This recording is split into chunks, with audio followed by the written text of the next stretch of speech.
اللهم صل على محمد وعلى ال محمد كما صليت على ابراهيم وعلى ال ابراهيم انك حميد مجيد.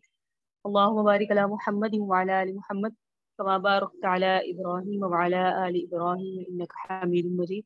ربي يسر ولا تعسر وتمم بالخير وبك نستعين يا فتاح يا فتاح يا فتاح. ربي اشرح لي صدري ويسر لي امري واحلل عقدة من لساني يفقهوا قولي.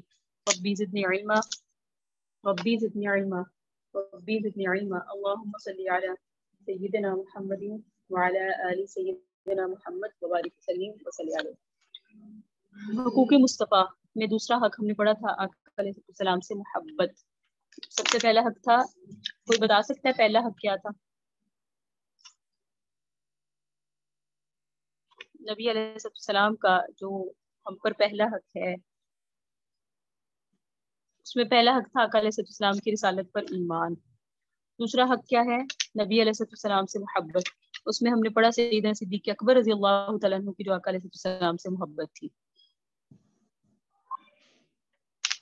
اور سیدنا صدیق اکبر رضی اللہ تعالیٰ عنہ کی محبت کے متعلق کچھ چیزیں تھیں، کچھ واقعات تھے جو ہم پڑھ رہے تھے. آج ادھر سے ہی شروع کرتے ہیں تاکہ ایمان تازہ ہو. حضرت سیدنا صدیق اکبر رضی اللہ تعالیٰ عنہ کو جو آقا علیہ السلام سے محبت تھی، اس کے جو واقعات ملتے ہیں اس میں نبی علیہ السلام کی جدائی کے واقعات ملتے ہیں، اور اس میں ایک خاص ہے اہل بیت پر شفقت. حضرت سیدنا عقبہ بن حارث رضی اللہ تعالیٰ عنہ سے روایت ہے کہ ایک بار حضرت سیدنا صدیق اکبر نماز عصر پڑھ کر باہر نکلے، اور سیدنا علی رضی اللہ تعالیٰ عنہ بھی آقا علیہ سیدنا صدیق اکبر کے ساتھ تھے. آپ رضی اللہ تعالیٰ عنہ سیدنا حسن رضی اللہ تعالیٰ عنہ کے پاس سے گزرے جو اس وقت بچوں کے ساتھ کھیل رہے تھے. آپ رضی اللہ تعالیٰ عنہ نے نہایت شفقت سے انہیں اٹھا کر اپنی گردن پر بٹھا لیا اور فرمایا، مجھے میرے والد کی قسم آپ مجھے محبوب سے مشابہ رکھتے ہو، کیونکہ حضرت حسن رضی اللہ تعالیٰ عنہ کی مشابہت آقا علیہ السلام سے تھی، اور اپنے والد حضرت علی رضی اللہ تعالیٰ عنہ کی تم مشابہ نہیں ہو. یہ سن کے سیدنا علی رضی اللہ تعالیٰ عنہ مسکرانے لگے. سبحان اللہ، کتنا خوبصورت منظر ہوگا. حضرت علی رضی اللہ تعالیٰ عنہ وہاں موجود ہے، سیدنا صدیق اکبر ہے. سیدنا صدیق اکبر جو خلیفہ اول ہیں اور ان کا مقام و مرتبہ، انہوں نے حضرت علی رضی اللہ تعالیٰ عنہ کے بیٹے حضرت حسن رضی اللہ تعالیٰ عنہ کو، آقا علیہ السلام کے نواسے کو، اپنی گردن پہ اسی انداز میں بٹھایا، ایک آقا کی سنت اور آقا کی محبت کی وجہ سے بھی، اور آقا کی محبت کا اعلان کرتے ہوئے کہا کہ تمہارا جو مشابہت ہے، تمہاری شکل و صورت جو ہے وہ نبی علیہ السلام سے ملتی ہے. آواز میں اگر کسی طرح کی کوئی بریک ہو یا کوئی مسئلہ آئے تو مجھے میسج کے تھرو آپ لوگ ضرور بتا دیجیے گا. یہ محبت اور عشق کا اعلیٰ درجہ ہے کہ فقط محبوب ہی نہیں، محبوب کی نسبت والے بھی عزیز تر ہوتے ہیں. کتنا خوبصورت جملہ ہے. اعلیٰ درجہ ہے کہ محبوب تو محبوب ہوتا ہی ہے، محبوب کی نسبت والوں سے بھی محبت ہونا شروع ہو جاتی ہے.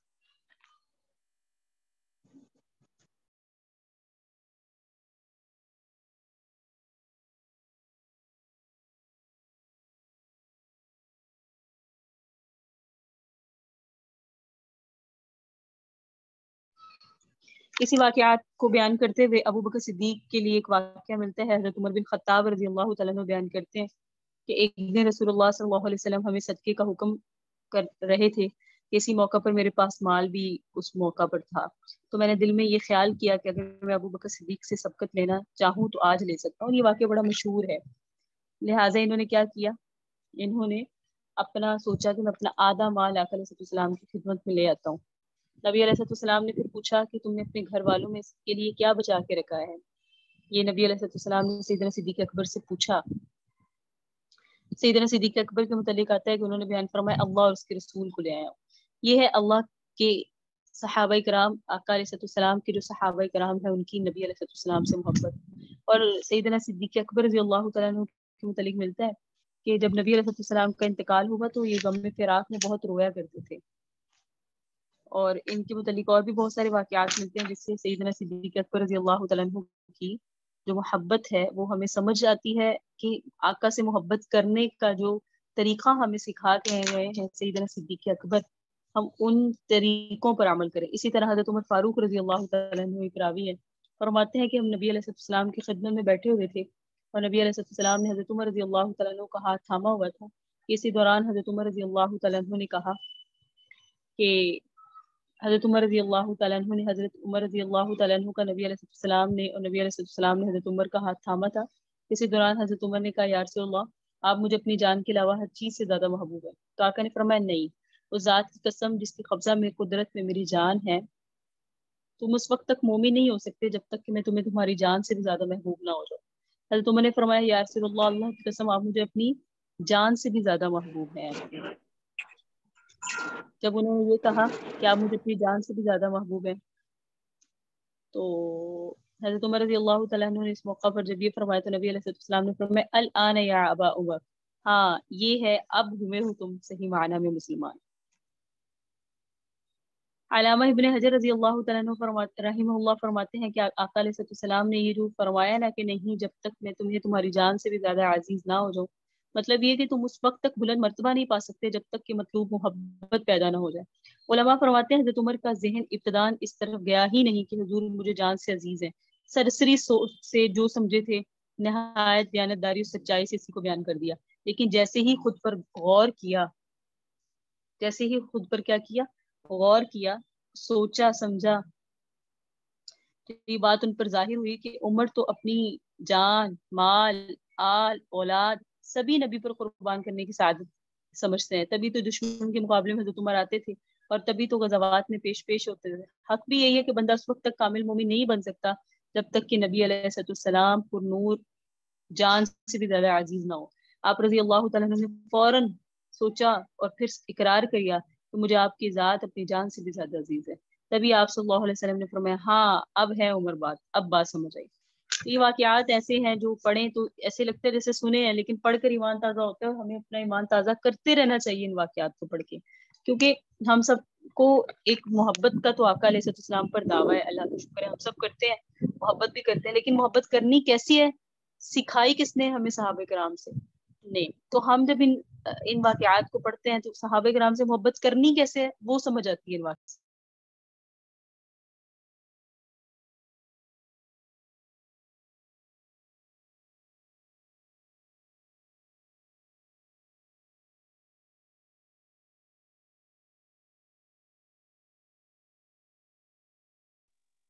اسی طرح واقعات ملتے ہیں حضرت عمر رضی اللہ تعالیٰ عنہ کی متعلق کہ محبت رسول پر قربان ہے یہ صحابہ کرام. سیدنا صدیق اکبر عمر فاروق رضی اللہ تعالیٰ عنہ کو سید الانبیاء سے والہانہ شگفتگی تھیا، یعنی سیدنا عمر رضی اللہ تعالیٰ عنہ کو سیدنا محمد رضی اللہ تعالیٰ عنہ سے بے انتہا محبت تھی. جب نبی علیہ السلام نے اپنی ازواج مطہرات سے ناراض ہو کر چند ایام کے لیے عدگی اختیار فرمائی تو ان دنوں اپنا بیشتر وقت ایک بالا خانے میں بسر کرتے تھے آقا علیہ السلام. جب تک آپ اس بالا خانے میں رہتے تھے آپ کا غلام رواح آستانے پر بیٹھا رہتا تھا. آپ صلی اللہ علیہ وسلم کھجور کے ایک تنے کے سہارے بالا خانے میں آتے جاتے تھے جس سے آپ کو دشواری بھی ہوتی تھی. حضرت عمر فاروق رضی اللہ تعالیٰ عنہ کو اس واقعے کی خبر ہوئی تو گھبرائے ہوئے کاشانہ نبوی پر حاضر ہوئے اور آپ علیہ السلام کے غلام رباح سے حاضری کی اجازت چاہی کہ میں اندر چلا جاؤں. آقا علیہ السلام کے غلام رباح سے حاضری کی جب اجازت چاہی تو رباح نے کوئی جواب نہیں دیا اور اس سے انہیں یہ اندازہ ہوا کہ نبی علیہ السلام نے اجازت نہیں دی. حضرت عمر فاروق رضی اللہ تعالیٰ عنہ نے دوبارہ آواز دی لیکن پھر بھی کوئی جواب نہیں ملا. اپنے آقا اور مولا کی زیارت اور ملاقات کے لیے بے قراری دو چند ہوتی جا رہی تھی، بڑھتی جا رہی تھی. لہٰذا انہوں نے بلند آواز سے کہا اے رباح میرے لیے رسول اللہ سے اجازت طلب کرو. نبی علیہ السلام کو شاید خیال ہے کہ میں اپنی بیٹی کے متعلق کچھ عرض کرنا چاہتا ہوں. واللہ اگر آپ مجھے حکم دیں تو میں اس کی گردن اتار دینے کے لیے تیار ہوں. عشق جو ہے نا وہ انتہائی بلندیوں سے بول رہا تھا. اس پر نبی علیہ السلام نے اجازت دے دی. حضرت عمر فاروق رضی اللہ تعالیٰ عنہ بالا خانے میں آئے اور دیکھا کہ شہنشاہ دو عالم صلی اللہ علیہ وسلم ایک کھڑی چرپائی پر دراز ہیں اور آقا علیہ السلام آرام فرما رہے ہیں اور بوریا جو ہے نا وہ خرما کے نشان، یعنی بوریا جو جس پر آقا علیہ السلام آرام فرما رہے تھے اس کے نشان آقا علیہ السلام کے پہلو مبارک، پیٹھ مبارک پر، کمر پر تھے. بدن مبارک پہ تہبند کے سوا کچھ بھی نہیں تھا. سہرانہ تکیہ میں خرما کی چھال بھری ہوئی تھی. ایک کونے میں مٹھی بھر جو رکھے ہوئے تھے. پاؤں مبارک کے قریب شجر سلم کے کچھ پتے پڑے ہوئے تھے. سر مبارک کے پاس ایک کونٹی پر 3 کھالیں لٹک رہی تھی. یہ دیکھ کر محبت نے حضرت عمر فاروق رضی اللہ تعالیٰ عنہ کی آنکھوں سے اس وقت میں آنسو جاری ہو گئے. آقا نامدار نے دریافت کیا ابن خطاب کیوں روتے ہو؟ عرض کیا کیوں نہ رو. بوریائے فرما کے نشان آپ کے پہلو مبارک پر پڑے ہیں. آپ کے خزانے میں جو ہے وہ مجھے نظر آ گیا ہے. اور کیسے وہ کسرا تو باغ اور بہار کے مزے لوٹ رہے ہیں اور آپ کے خزانے کا یہ حال ہے۔ فرمایا اے عمر، کیا تم یہ پسند نہیں کرتے کہ آخرت ہمارے واسطے ہو اور دنیا ان کے لیے؟ اور پھر آپ نے انہیں دنیا سے بے رغبتی اور زہد کی تلقین فرمائی جس سے انہیں تسلی ہوئی۔ اور پھر انہوں نے عرض کیا، یا رسول اللہ، آپ اپنے ازواج مطہرات کے بارے میں کیوں متردد ہیں؟ اگر ان کو طلاق دے دی ہے تو اللہ تعالیٰ اور اس کے فرشتے حضرت جبرائیل اور میکائیل، عمر، ابو بکر اور تمام مسلمان آپ کے ساتھ ہیں۔ اللہ، کلیجہ پھٹ جاتا ہے پڑھ کے کہ اپنی بیٹی کے لیے بھی دشمنی نہیں کی۔ کہہ رہے ہیں کہ اگر آپ نے طلاق دے دی تو کیوں پریشان ہوتے ہیں، سب آپ کے ساتھ کھڑے ہیں۔ ان میں حضرت حفصہ بھی تو ہے، لیکن کوئی پرواہ نہیں، آقا کی محبت اتنے غالب درجے کی ان کے اندر تھی۔ حضرت عمر فاروق دیر تک اپنے آقا و مولا سے ہم کلام ہوتے ہیں، حتیٰ کہ آپ کا غصہ ٹھنڈا ہوا اور ہنس پڑے حضرت نبی علیہ السلام۔ جب حضرت عمر فاروق رضی اللہ تعالیٰ عنہ نے آقا علیہ السلام کو خوش مزاجی کے عالم میں پایا تو مسرت کی انتہا نہ رہی، اور جب پتہ چلا کہ ازواج مطہرات کو طلاق نہیں دی تو بازان محبوب اللہ صلی اللہ علیہ وسلم مسجد نبوی میں اداس الملعول صحابہ کرام کو پکار کر یہ بتا رہے تھے کہ نبی علیہ السلام نے اپنے ازواج مطہرات کو طلاق دی۔ خوشی کا یہ عالم تھا کہ باہر نکل گئے، لوگوں میں اعلان کرنا شروع کر دیا کہ آقا علیہ السلام نے طلاق نہیں دی۔ وہ صحابہ کرام جو پریشان پھر رہے تھے کہ شاید آقا علیہ السلام نے اپنی بیویوں کو طلاق دے دی، انہیں خوش کرنے کے لیے اور مطمئن کرنے کے لیے بتایا کہ ایسا نہیں ہے، آقا نے اپنی بیویوں کو طلاق نہیں دی۔ سبحان اللہ۔ جب رسالت مآب صلی اللہ علیہ وسلم علی ہوئے، آقا علیہ السلام بیمار ہوئے تو حضرت سیدنا عمر فاروق طرح طرح کے وساوس کا شکار ہو گئے۔ عشق سادی کے لیے یہ سانحہ عظیم ہوتا ہے کہ جب اس کا محبوب بستر علالت پر دراز ہو، دن طرح طرح کی سوچوں میں گزر رہے تھے۔ ایک دن سیدنا عمر فاروق رضی اللہ تعالیٰ عنہ کے لبوں سے نکلا کہ جب سے محمد کا بستر صلی اللہ علیہ وسلم تیمارداری کے لیے رکھا گیا اس وقت سے میں خوف زدہ ہوں اور درد محسوس کر رہا ہوں۔ ایک مرتبہ سیدنا عمر فاروق رضی اللہ تعالیٰ عنہ بیت المقدس کے لیے تشریف لے گئے۔ ان دنوں میں سیدنا بلال حلب میں تھے۔ آپ رضی اللہ تعالیٰ عنہ ان سے جابیہ جگہ میں ملے اور پھر بیت المقدس تک ہم رکاب رہے، ساتھ رہے۔ حضرت عمر فاروق رضی اللہ تعالیٰ عنہ نے حضرت بلال سے اذان کی فرمائش کی۔ مغرب کا وقت تھا، انہوں نے مسجد اقصیٰ میں اذان کی۔ جیسے جیسے اذان آگے بڑھی گئی وہاں سے موجود مسلمان نورانی کیف کے آغوش میں جذب ہوتے گئے۔ حضور پاک صلی اللہ علیہ وسلم کی یاد تازہ ہو گئی۔ سیدنا فاروق اعظم رضی اللہ تعالیٰ عنہ کے روتے روتے ہچکی بند گئی۔ سب کو دور رسالت مآب صلی اللہ علیہ وسلم یاد آ گیا۔ اللہ۔ حضرت عمر فاروق رضی اللہ تعالیٰ عنہ ایک رات پہرا دے رہے تھے کہ آپ نے ایک گھر میں جلتا چراغ دیکھا۔ جب قریب ہوئے تو ایک گڑیا کو دیکھا جو اون کاٹ رہی تھی اور ساتھ میں یہ پڑھ رہی تھی کہ محمد پر نیک بختوں کی طرف سے درود و سلام ہو۔ آپ رات کو کھڑے ہونے والے، سحری کو رونے والے کا تھے، کاش میرا اور میرے محبوب کا ایک ہی گھر ہو۔ کیسی خوبصورت چاہت ہے اس خاتون کی جو بوڑھی ہے اور عاشقہ ہے۔ کیا کہہ رہی ہے؟ محمد پر نیک بختوں کی طرح درود ہو، آپ رات کو کھڑے ہونے والے، سحری کو رونے والے تھے، کاش میرا اور میرے محبوب کا ایک ہی گھر ہو۔ حضرت عمر فاروق بھی وہاں بیٹھ گئے۔ جب وہ خاتون یہ پڑھ رہی تھی تو حضرت عمر فاروق بھی وہاں بیٹھ گئے اور ذکر حبیب سن کر رونے لگے۔ پھر دروازے پر دستک دی، اندر سے اشعار پڑھنے کی آواز آنا بند ہو گئی۔ پھر ایک آواز فضا میں ابھری، کون ہے؟ عمر بن خطاب۔ آپ رضی اللہ تعالیٰ نے جواب دیا۔ اندر سے پھر آواز آئی، یعنی اس نے پوچھا کون؟ انہوں نے کہا عمر بن خطاب۔ پھر اندر سے آواز آئی کہ رات کی ان اوقات میں عمر کو یہاں کیا کام ہے؟ اللہ تجھے جزائے خیر دے، تم پر کوئی خطرہ نہیں، دروازہ کھول۔ یہ حضرت عمر رضی اللہ تعالیٰ نے اس خاتون کو کہا۔ تھوڑی دیر کے بعد دروازہ کھلا، حضرت عمر فاروق رضی اللہ تعالیٰ نے اس بوڑھی خاتون کے پاس بیٹھ گئے اور فرمایا جو اشعار تم پڑھ رہی تھی نے دوبارہ پڑھو۔ آپ رضی اللہ تعالیٰ عنہ کی بات سن کر بوڑھی عاشق رسول کا حزن اور غم دو چند ہو گیا، بڑھ گیا۔ پھر وہ اندر گئی، وہی آواز میں اشعار پڑھنے لگی۔ جب وہ آخری مصرع پر پہنچی تو حضرت عمر فاروق رضی اللہ تعالیٰ عنہ نے عالم گریہ میں کہا مجھے بھی اپنے ساتھ شامل کرتے ہوئے کہ ہم دونوں کو آخرت میں نبی علیہ السلام کا ساتھ نصیب ہو، اور اے معاف کرنے والے عمر کو معاف کر دے۔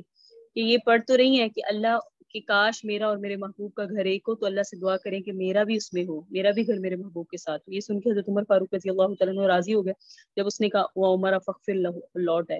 سچے محب کا حال ایسا ہی ہوتا ہے کہ ذکر محبوب بھی رلا اور تڑپا دیتا ہے۔ یہ تو ایسے عشاق تھے جو راتوں کی خلوتوں میں محبوب کو یاد کر کے رویا کرتے تھے۔ ہم اپنا خیال دیکھیں کہ ہماری کتنی راتیں ایسی گزری جس میں ہم نے نبی علیہ السلام کو یاد کیا ہو، اور یاد محبوب میں آنسو بھی ہمارے نکل آئے۔ حضرت عمر پر ابو لؤلؤ فیروز نے جب حملہ کیا تو ان کا واقعہ بھی ملتا ہے کہ کس طرح انہوں نے اپنی محبوب کے صلی اللہ علیہ وسلم کے روضہ میں مدفون ہونے کی خواہش ظاہر کی۔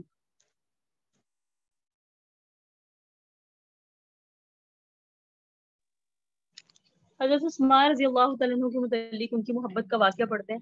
حضرت عثمان غنی رضی اللہ تعالیٰ عنہ کو اللہ تعالیٰ نے دین اور دنیا دونوں دولتوں سے خوب نوازا تھا۔ آپ رضی اللہ تعالیٰ عنہ ہر وقت اپنا مال سرکار دو جہاں کے قدمین شریفین پر نچھاور کرنے کے لیے تیار رہتے تھے۔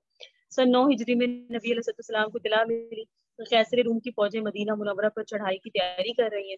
آقا علیہ السلام نے مقابلے کی تیاری کے لیے اہل ایمان کو مال خرچ کرنے کی دعوت دی، تو سب صحابہ نے بڑی فراخ دلی سے اپنا اپنا مال آقا علیہ السلام کے سامنے پیش کر دیا۔ حضرت عثمان نے عرض کیا، یا رسول اللہ، اگر میرا مال اس موقع پر بھی کام نہ آیا تو کیا حاصل؟ میرے باپ آپ پر قربان، 1/3 فوج کے لیے جنگی سامان میں مہیا کروں گا، اور آپ نے 13,000 فوجیوں کا سامان مہیا کیا، لیکن اس پر بھی طبیعت کو تسلی نہ ہوئی تو مزید 1,000 اونٹ، 70 گھوڑے اور 1,000 دینار حاضر خدمت کر دیے۔ نبی علیہ السلام نے حضرت عثمان کی خلوص اور محبت بری خدمت تو فرمایا، آج کے بعد عثمان کو ان کا کوئی بھی عمل نقصان نہیں پہنچائے گا۔ سبحان اللہ، اسی وقت جنتی ہو گئے۔ اسی لیے فرمایا آج کے بعد عثمان کو اس کا کوئی بھی عمل نقصان نہیں پہنچائے گا۔ ان کی محبت اہل بیت کے لیے بھی بہت تھی۔ ایک مرتبہ اہل بیت نبوی صلی اللہ علیہ وسلم پر کئی روز فقر و فاقہ کے گزر گئے تو حضرت عثمان کو معلوم ہوا تو بے چین اور مضطرب ہو گئے، آنکھوں سے آنسو روا ہو گئے۔ اس وقت کئی بورے انہوں نے گیہوں کے آٹا، کھجور، بکری کا گوشت اور 3 صد نقد لے جا کر ام المؤمنین حضرت سیدہ عائشہ کی خدمت میں پیش کر کے عرض کیا، جب اس قسم کی کوئی ضرورت پیش آئے تو عثمان کو یاد کر لیا کریں۔ حضرت علی رضی اللہ تعالیٰ عنہ کی وہ محبت رسول پر بڑے عظیم واقعات ہیں کہ ہجرت مدینہ کے موقع پر کفار آپ کو شہید کرنے کے ارادے سے آپ کے گھر کا گھیراؤ کر چلنے کر چکے تھے، بلکہ اس موقع پر آقا علیہ السلام نے حضرت علی کو حکم دیا کہ وہ چادر اوڑھ کے نبی علیہ السلام کے بستر پہ لیٹ جائیں اور صبح ہونے پر لوگوں کی امانتیں ان تک پہنچا دیں۔ حضرت علی نے جان ہتھیلی پر رکھ کر حکم رسول کو پورا کیا۔ حضرت محمد صلی اللہ علیہ وسلم سیدنا صدیق اکبر کی معیت میں ہجرت مدینہ کے لیے روانہ ہو گئے، لیکن پیچھے کفار کی سازشیں دیکھ کر حضرت علی کی بے چینی لمحہ اور بالمحہ بڑھتی گئی۔ آپ رضی اللہ تعالیٰ عنہ نے بھی مدینہ منورہ روانگی کا ارادہ فرمایا، لیکن نہ سواری کا انتظام تھا، نہ کوئی حامی اور مددگار تھا۔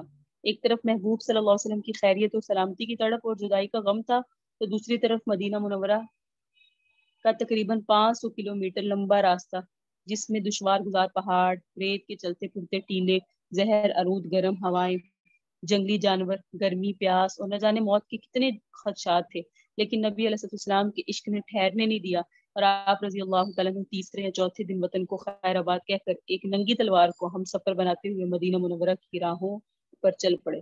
جب مدینہ پہنچے تو نبی علیہ السلام کے استقبال اور انصار مدینہ کی مدد و نصرت اور خوشی کو دیکھ کر خوش ہو گئے۔ لوگوں نے حضرت علی کو دیکھا تو ان کی خوشی بھی دوبالا ہو گئی۔ حضرت علی کو چلتے دیکھ دن کو چھپ جاتے یہاں تک کہ مدینہ پہنچ گیا۔ حضرت علی رضی اللہ عنہ رات کو چلتے تھے اور دن کو چھپ جاتے تھے تاکہ لوگوں کو پتہ نہ چلے کہ میں ہجرت کر رہا ہوں۔ جب نبی علیہ السلام تک آپ کے آنے کی خبر آئی تو آقا علیہ السلام نے فرمایا علی کو بلاؤ۔ صحابہ کرام نے عرض کیا ان کو کیسے بلائیں، ان میں تو چلنے کی سکت نہیں ہے۔ تو نبی علیہ السلام ان کے پاس آئے، گلے لگایا اور رو دیے، کیوں کہ حضرت علی کے پاؤں سوج گئے، آنکھوں سے خون بہ رہا تھا، کیونکہ حضرت علی رات کو سفر کرتے، دن کو ریت کے گرم ٹیلوں کے پیچھے چھپ جاتے، لیکن جب نبی علیہ السلام کا خیال آتا تو جان میں مدینہ بھاگتے، اور بغیر سواری 12 دن میں وہ مدینہ منورہ پہنچے۔ سبحان اللہ۔ نبی علیہ السلام نے دم کیا، اپنے ہاتھوں کو ان کے ہاتھوں اور پاؤں پر پھیرا اور صحت اور عافیت کی دعا کی کہ شہادت تک کبھی اس میں تکلیف نہ آئی حضرت علی کو۔ ایسا معجزہ تھا آقا علیہ السلام کی لعاب دہن کا۔ قربان جائیں، یہ ہے سچا عشق جو محبوب کی جدائی کو برداشت نہ ہونے دیتا۔ اے کاش ہمیں بھی عشق رسالت کا یہ جذبہ نصیب ہو جائے جو ہمیں بھی سرکار کی جدائی میں غمگین کر دے۔ زندگی کے دن سایہ رسول عربی میں بڑے اطمینان و سکون سے بسر ہو رہے تھے کہ رب ودود کی طرف سے اپنے محبوب کا بلاوا آ گیا۔ یہ سارے صحابہ کرام آگاہ کے دیدار میں، آقا علیہ السلام کی محبت میں صبح و شام جو بھی معاملات کرتے تھے، ان کی تو بڑی لطف اٹھا رہے تھے وہ زندگی سے کہ آقا علیہ السلام کی زندگی کی ختم ہونے کی نوید آ گئی۔ محبوب نے محب کے فرمان پر لبیک کہا اور اس کے پاس تشریف لے گیا۔ اس جان کا صدمہ کا حضرت علی پر بے حد اثر ہوا، کیونکہ بچپن اور جوانی سب سرور کونین کے سایہات میں گزرے تھے، لہٰذا اپنے آقا اور مولا کے وصال پر آپ رضی اللہ تعالیٰ عنہ پر سختہ کیسی کا حالت طاری تھی۔ محبوب اللہ کو غسل دینے والوں میں حضرت علی رضی اللہ تعالیٰ عنہ بھی شامل تھے۔ غسل کے بعد پانی کے چند قطرات جو نبی علیہ السلام کی گوشہ، چشمان اور ناف میں جمع ہو گئے تھے، وہ پورے محبت میں حضرت علی نے پی لیے، جس سے نبی صلی اللہ علیہ وسلم کے حضرت علی رضی اللہ تعالیٰ عنہ کے علم اور حفظ میں مزید اضافہ ہو گیا۔ نبی علیہ السلام کی جدائی کے غم نے حضرت آپ رضی اللہ تعالیٰ عنہ کو نڈھال کر رکھا تھا، کسی پل انہیں چین نہیں آتا تھا۔ ایک روز جذبات غم و فرقت میں اشعار انہوں نے پڑھے کہ ان کی موت کے بعد ہم پر ایسی تاریکی چھا گئی جس میں دن کالی رات سے بھی زیادہ تاریک ہو گیا۔ ہائے رات کو آنے والا، مجھے جدائی کی خبر دے کر لرزہ میرے پر طاری نہ کرتا اور آواز دے کر ساری رات مجھے نہ جگاتا۔ یعنی جو رات کو غم آتا ہے وہ مجھے غم آ کر بتاتا ہے کہ اب آقا نہیں رہے، اس غم سے وہ ساری رات میری گزر جاتی ہے۔ اپنے آقا اور مولا محسن انسانیت کی بات حضرت سیدنا علی رضی اللہ تعالیٰ عنہ کو زیست بے کیف اور بے رنگ نظر آتی تھی زندگی۔ ظاہر محبوب کے بعد محب سادی کی دنیا اداس اور ویران ہو جاتی نا۔ ایک روز کا واقعہ کہ آپ رضی اللہ تعالیٰ عنہ رنجیدہ اور چادر اوڑھے ہوئے تھے۔ حضرت سیدنا ابو بکر صدیق نے وجہ پوچھی، کہا آپ نے رسول اللہ صلی اللہ علیہ وسلم پر مجھ سے زیادہ غمگین کسی کو دیکھا ہے؟ حضرت علی رضی اللہ تعالیٰ عنہ اس قدر غریق محبت اور عشق رہا کرتے تھے کہ لوگوں کو اکثر بیشتر تلقین فرمایا کرتے تھے، لوگوں اپنی اولاد کو محبوب اللہ سے محبت کی تعلیم دو، لوگوں اپنی اولاد کو آقا کی محبت کی تعلیم دو۔ حضرت بلال پر جب موت کے آثار ظاہر ہونے لگے تو آپ کی بیوی نے رونا شروع کیا، مگر آپ نے مسرت اور خوشی کے لہجے میں حضرت علی نے کہا، کل میں اپنے محبوب محمد صلی اللہ علیہ وسلم سے اور آپ کے صحابہ سے ملوں گا۔ اللہ، کتنا بڑا جملہ ہے کہ موت، ہم سب کو بھی موت کو اسی اعتبار سے یاد کرنا چاہیے کہ ہمیں آقا علیہ السلام کا دیدار ہوگا۔ ہم سیدنا صدیق اکبر کو دیکھیں گے، حضرت عمر فاروق کو دیکھیں گے، حضرت عثمان کو دیکھیں گے، حضرت علی کو دیکھیں گے۔ یہ صحابہ کا موت کو اتنی خوشی سے گلے لگانے کی وجہ کیا تھی کہ انہیں آقا کی اپنے محبوب کی جدائی کے بعد موت ہی وہ چیز لگتی تھی جو محبوب سے ملانے والی ہے۔ نبی علیہ السلام کے وصال کے بعد سیدنا بلال رضی اللہ تعالیٰ عنہ مدینہ کی گلیوں میں یہ کہتے پھرتے تھے کہ لوگوں تم نے کہیں رسول کو دیکھا ہے؟ اگر آقا علیہ السلام کو کہیں دیکھا ہے تو مجھے بھی دکھا دو۔ پھر کہنے لگے کہ اب مدینے میں میرا رہنا دشوار ہے اور شام کے شہر حلب میں چلے گئے۔ تقریباً 6 ماہ بعد آقا علیہ السلام کی خواب میں زیارت نصیب ہوئی۔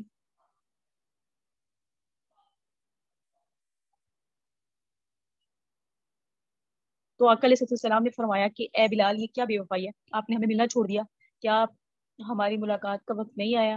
خواب سے بیدار ہوتے ہی اونٹی پر سوار ہو کے لبیک یا سیدی یا رسول اللہ کہتے ہوئے مدینہ منورہ کی طرف روانہ ہو گئے۔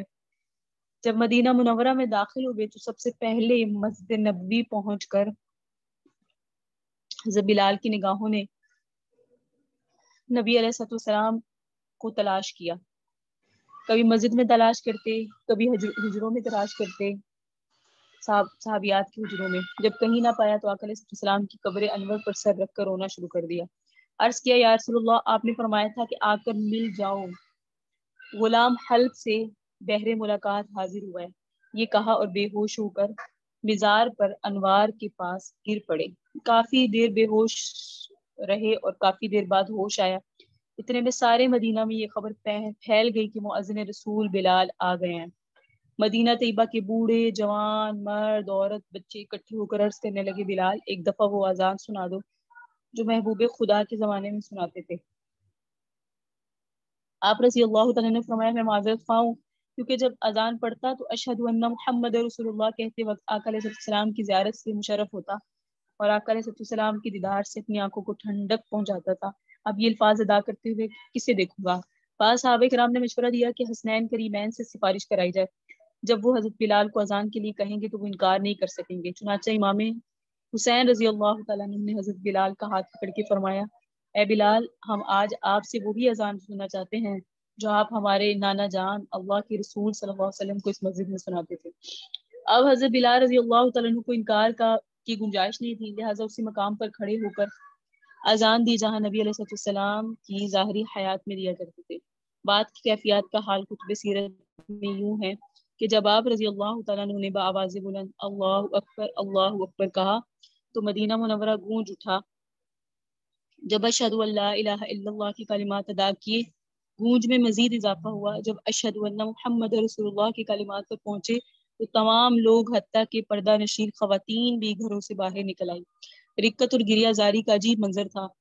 لوگوں نے کہا، رسول خدا تشریف لے آئے ہیں۔ آپ صلی اللہ علیہ وسلم کی وصال کے بعد مدینہ منورہ میں اس دن سے زیادہ رونے والا مرد اور خواتین، اس دن سے زیادہ رونے والی مرد اور خواتین نہیں دیکھی گئی۔ کیا اصحاب رسول کی ان محبتوں کے الفاظ ترجمانی کر سکتے ہیں؟ اللہ تعالیٰ سے دعا کرتے ہیں کہ اللہ تعالیٰ ان محبتوں کا کوئی ذرہ ہمیں بھی نصیب فرمائے۔ حضرت بلال رضی اللہ تعالیٰ عنہ کے بارے میں روایت ہے کہ جب روزے اطہر پر پیش ہونے کے لیے حاضر ہوتے تھے تو اپنے گال قبر مبارک پر رکھ دیتے تھے۔ روایت کے الفاظ ہیں کہ ان بلال وضع خدہ علیہ، کہ بلال اپنی گال مبارک قبر پر رکھ کے روتے تھے۔ حضرت انس کی صحیفہ اخلاق میں جب حب رسول اللہ صلی اللہ علیہ وسلم اور اتباع سنت کی نہایت نمایاں ابواب ہیں، انہوں نے ہوش کی آنکھیں کھولی تو اسلام کو اپنے گھرانے پر شروع دن ہی سے پایا اپنے گھر پر۔ یہ جو میں کتاب پڑھی ہے حقوق مصطفیٰ، یہ مولانا منیر احمد علوی صاحب کی، تو ان کی الفاظ تھوڑے مشکل ہیں، تو ان کو کوشش کر رہی ہوں کچھ جگہوں پہ آسان الفاظ کے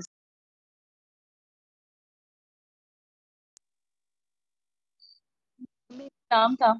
ان کی والدہ حضرت ام سلیم، ستیلے والد حضرت ابو طلحہ، چچا حضرت انس بن نضر، بھائی حضرت برا بن ملک، خالہ ام حرام اور دیگر بھی سرور دو عالم کی مخلص شدائی تھی۔ یہ سارے لوگ یعنی حضرت انس رضی اللہ تعالیٰ عنہ کے سارے لوگ جو تھے گھر والے، وہ سب نبی علیہ السلام کی محبت کی شدائی تھے، اس لیے خاندان میں ہر وقت ذات رسالت میں آپ اور آپ کی دعوت حق کا چرچا ہوتا رہتا تھا۔ اس پاکیزہ ماحول نے کمسن کا مطلب ہے چھوٹی عمر والے انس کے دل میں نبی علیہ السلام کی محبت کا بیج بو دیا تھا۔ اس کے بعد ان کو مسلسل 10 سال آقا علیہ السلام کی خدمت کرنے کی سعادت حاصل ہوئی۔ اس دوران ان کو نبی علیہ السلام کی بھی مثل اخلاق اعلیٰ نے اتنا متاثر کیا کہ وہ اپنے شفیق آقا مولا صلی اللہ علیہ وسلم کے عاشق بھی تھے، صادق بھی تھے۔ نبی علیہ السلام نے جب وصال فرمایا تو حضرت انس کی دنیا اندھیر ہو گئی۔ رحمت عالم کی یاد ان کو ہر وقت تڑپاتی رہتی تھی۔ ان کو کوئی محفل ایسی نہ ہوتی تھی جس میں نبی علیہ السلام کا ذکر خیر نہ ہو۔ عہد رسالت کا کوئی واقعہ کسی سے سنتے یا خود بیان کرتے تو آنکھیں نم ہو جاتی، شدت تاثر سے آواز بھر جاتی۔ کئی دفعہ ایسا ہوتا تھا کہ اپنے آپ پر قابو نہ رہتا، سخت بے چینی کے عالم میں محفل سے اٹھ کھڑے ہوتے اور گھر جا کے تبرکات نبوی صلی اللہ علیہ وسلم کی زیارت جب تک نہیں کرتے تھے انہیں قرار نہیں آتا تھا۔ ایک دن سرور کائنات صلی اللہ علیہ وسلم کا خلیہ بیان کر رہے تھے کہ میں نے کبھی کوئی ریشم نبی علیہ السلام کی ہتھیلی سے زیادہ نرم نہیں چھوا، اور نہ کبھی کوئی خوشبو نبی علیہ السلام کے بدن مبارک سے زیادہ خوشبودار سونگی ہو۔ ایک مرتبہ انس رضی اللہ تعالیٰ عنہ نبی علیہ السلام کا تذکرہ کرتے کرتے پڑھتے محبت سے اتنے بے قرار ہو گئے کہ گریہ طاری ہو گئی، زبان پر بے اختیار یہ الفاظ آ گئے کہ قیامت کے دن نبی علیہ السلام کی زیارت نصیب ہوگی تو عرض کروں گا یا رسول اللہ آپ کا ادنا غلام انس حاضر۔ بہت یہ بے قرار کر دینے والے واقعات ہیں۔ اللہ پاک ہم کو ان پر عمل کی توفیق عطا فرمائے اور نبی علیہ السلام کی سچی محبت نصیب فرمائے۔ اتنا ہی پڑھتے ہیں اور انشاءاللہ یہ کتاب ہی آپ سب تک پہنچانی تھی، کچھ تک پہنچ گئی ہے، جو رہ گئی انشاءاللہ ان تک بھی پہنچا دی جائے گی۔ اللہ تعالیٰ ہمیں نبی علیہ السلام کی سچی محبت نصیب فرمائے، اور جتنی ان صحابہ کرام کو ہے اگر ان کا ذرا بھی نصیب ہو جائے تو واقعی گھاٹے کا سودا نہیں ہے۔ ہمیں اپنی زندگی کا جو مقصد ہے وہ سمجھ آ جائے گا، کیونکہ اس محبت میں بھی مزہ ہے۔ اللہ رب العزت ہمیں یہ محبت عطا فرمائے اور اس کا لطف بھی عطا فرمائے، اور ہمارے نبی علیہ السلام کا دیدار نصیب فرمائے۔ صلی اللہ تعالی علی حبیب خیر خلقہ محمد وعلی آلہ واصحابہ وذریاتہ اجمعین برحمتک یا ارحم الراحمین۔ اللهم صل على محمد وعلى ال محمد كما صليت على ابراهيم وعلى ال ابراهيم انك حميد مجيد۔ اللهم بارك على محمد وعلى ال محمد كما باركت على ابراهيم وعلى ال ابراهيم انك حميد مجيد۔